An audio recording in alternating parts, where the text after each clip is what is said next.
Kristus telah bangkit. Haleluya, haleluya, haleluya. Selamat Paskah untuk kita semua, berkah dalam. Saudara-saudariku yang terkasih dalam Tuhan kita Yesus Kristus, dimanapun kita berada, ada sebuah komunitas muda yang bagi saya sangat menarik karena mereka memiliki moto See, Judge, dan Act.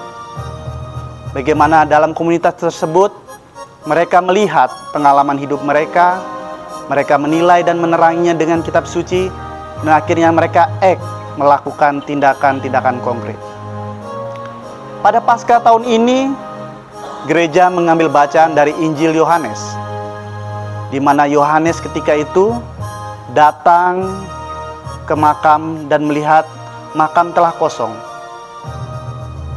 Yohanes tidak mengalami secara langsung kebangkitan Yesus, tetapi ketika dia melihat dan diterangi oleh pengajaran-pengajaran Yesus ketika Yesus masih hidup, akhirnya dia percaya bahwa Yesus telah bangkit, dan akhirnya dia mau menindaklanjuti kepercayaannya itu dan mau bertindak menjadi saksi Kristus.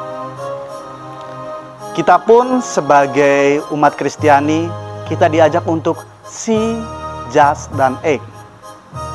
Kita diajak untuk melihat pengalaman hidup kita, pengalaman dikasihi Tuhan. Dan akhirnya setelah kita mendapati dan menilai dari pengajaran-pengajaran Tuhan, kita mau bertindak dengan tindakan konkret kita. Pada tahun ini juga, Persatuan Gereja seluruh Indonesia mengangkat tema sebagai kita adalah alat kebenaran. Hidup sebagai alat kebenarannya. Oleh karena itu, kita diajak oleh Tuhan untuk hidup sebagai alat kebenarannya, sebagai saksi-saksinya. Saudara-saudariku yang terkasih, oleh karena itu kita harus melihat pengalaman hidup kita diterangi oleh pengajaran-pengajaran Tuhan, dan akhirnya kita mau melakukan tindakan konkret, tindakan untuk mengasihi sesama kita. Selamat Paskah untuk kita semua, berkah dalam.